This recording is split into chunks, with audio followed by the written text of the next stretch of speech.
Membahas di balik strategi politik Prabowo Subianto yang tengah menggagas koalisi besar dengan menemui sejumlah ketua umum parpol, dan belakangan ini Prabowo juga bertemu dengan mantan Menteri Kelautan dan Perikanan Susi Pujiastuti. Kita akan membahasnya bersama dengan pengamat politik dari Parameter Politik Indonesia, Adi Pak Yitno. Selamat sore Mas Adi. Selamat sore, Mbak. Ya, Mas Adi, sepekan ini kan Pak Prabowo intens ya bertemu dengan ketua umum parpol. Tapi kemarin ini mengundang Bu Susi. Arahnya kemana, Mas? Saya kira ini bagian dari upaya Pak Prabowo Subianto untuk memantapkan langkahnya menuju jalan panjang di 2024. Jadi kalau kita lihat satu persatu selama beberapa bulan belakangan ini, memang Prabowo Subianto secara perlahan sudah mulai melakukan komunikasi politik secara terbuka dengan berbagai pihak. Bukan hanya dengan partai politik yang lolos parlemen, tapi partai politik non-parlemen juga dilakukan. Bahkan beberapa hari yang lalu, Prabowo Subianto kan mengundang sejumlah media misalnya, forum media, termasuk misalnya mengundang Habib muda yang lagi viral, termasuk misalnya bertemu dengan Bu Susi Pujiastuti gitu ya. Publik membaca ini sebagai upaya sebenarnya komunikasi politik ke publik Prabowo, kepada publik, kepada pihak siapapun di negara ini, pesannya sederhana, bahwa Prabowo untuk 2024 sangat terbuka, akan mengajak mereka menjadi bagian penting dalam pemenangan dalam Pilpres ya. Jadi ini tentu adalah upaya-upaya pemantapan sebenarnya bagi Prabowo untuk dekat dengan kelompok-kelompok dan pihak-pihak tertentu yang tentu saja bisa dimungkinkan diajak kerjasama dan tentu saja diharapkan bisa menjadi bagian penting dari pemenangan Prabowo di masa yang akan datang. Tapi keuntungan apa Mas Adi dengan ketemu Bu Susi ini? Apalagi Bu Susi mengajak anaknya juga. Bu Susi ini kan mewakili salah satu segmen pemilih perempuan yang cukup signifikan. Bu Susi ini kan banyak followernya di medsos. Bu Susi ini kan dinilai punya kinerja yang cukup bagus. Banyak fans-fansnya yang tentu saja diharapkan. Kalau Bu Susi menjadi bagian dari Prabowo Subianto, maka sangat diharapkan betul bahwa para pendukung Bu Susi juga terafiliasi dengan Prabowo di Pilpres nantinya.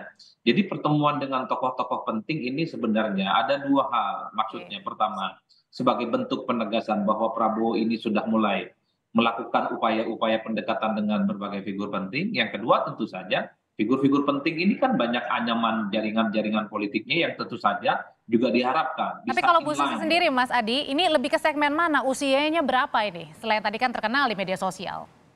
Iya, segmennya tentu saja dua hal, di kalangan pemilih perempuan, di kalangan aktivis pro-demokrasi, dan adalah pekerja-pekerja di bidang nelayan. Itu kan yang kemudian menjadi tiga variabel penting di mana Bu Susi Pujiastuti itu menjadi sosok yang saya kira menjadi figur penting ya untuk didekati, untuk diajak kerjasama, untuk diajak berkomunikasi.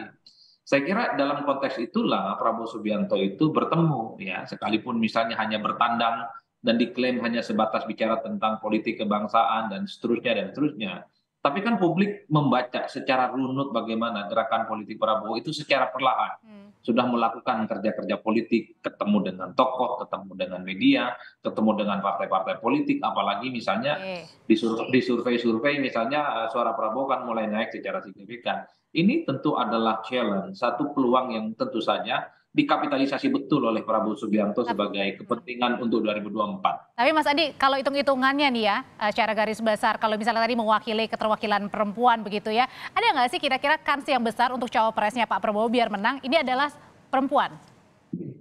Kalau bicara tentang cawapres saya kira rumit ya Mbak, karena Prabowo Subianto itu sebenarnya butuh cawapres yang satu ya bisa melengkapi kekurangan politiknya, terutama di basis-basis Nahdliyin. Jawabannya harus orang Jawa Timur. Yang kedua, Prabowo Subianto itu lemah di basis politik terutama di Jawa Tengah dan Jawa Timur. Nah, Bu Susi sepertinya tidak memenuhi kriteria itu.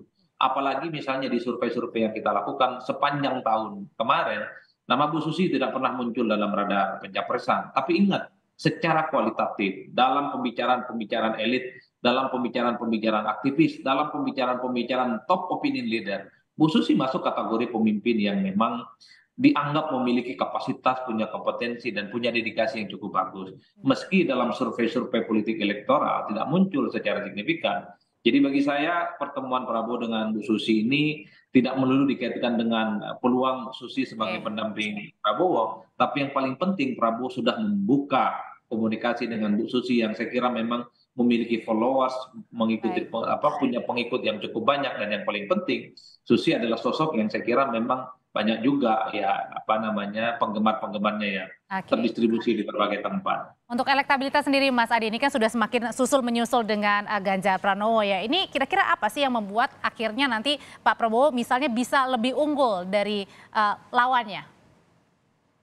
Dua hal saya kira. Pertama adalah efek dari endorsement Jokowi, itu tidak bisa dibantah karena belakangan ini memang Prabowo Subianto itu sangat terlihat begitu mesra, begitu akrab, bahkan dalam berbagai kesempatan mendapatkan angin surga dari Jokowi sebagai sosok yang sangat mungkin sebagai suksesornya di 2024. Yang kedua adalah blunder-blunder politik dari nama-nama yang lain. Jadi sebenarnya kalaupun toh Prabowo naik itu karena ketergantungan dari penantang atau kubu lain yang blunder, yang kedua dari efek Jokowi. Jadi kalau dibaca dalam konteks itulah yang saya kira kemudian kenapa surveinya Prabowo Subianto relatif agak naik secara signifikan. Tapi mesti hati-hati juga Mbak. Kalau naik elektabilitasnya Prabowo itu tergantung orang lain, itu tentu menjadi lampu kuning. Karena bukan karena kinerja, bukan karena sosialisasi tentu saja, tapi karena ada faktor eksternal. Baiknya memang elektabilitasnya naik secara signifikan, Prabowo Subianto itu harus karena kinerja, karena sosialisasi dan penetrasi kepada rakyat, bukan karena faktor-faktor yang lainnya. Termasuk juga dugaan dengan dengan punya koalisi besar ini juga belum menjadi penentu kemenangan ya?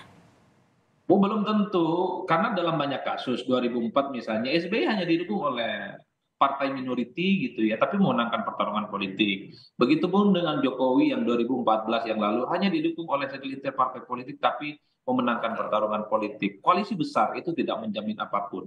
Bahwa secara kuantitas kepartaian ya tidak bisa dibantah banyak, tapi kalau capres dan cawapres yang diusung tidak memiliki adaptasi, tidak punya penetrasi, dan dukungan publiknya rendah, ya tentu akan menjadi kiamat dalam pemilu. Akan sangat Baik. bagus kalau koalisi besar itu capres dan cawapresnya juga memiliki nama besar dan diterima oleh publik. Partainya besar, calonnya besar, maka sangat mungkin untuk memenangkan pertarungan. Oke, Tentu dengan tidak ingin bermaksud baik. mendahului Tuhan ya.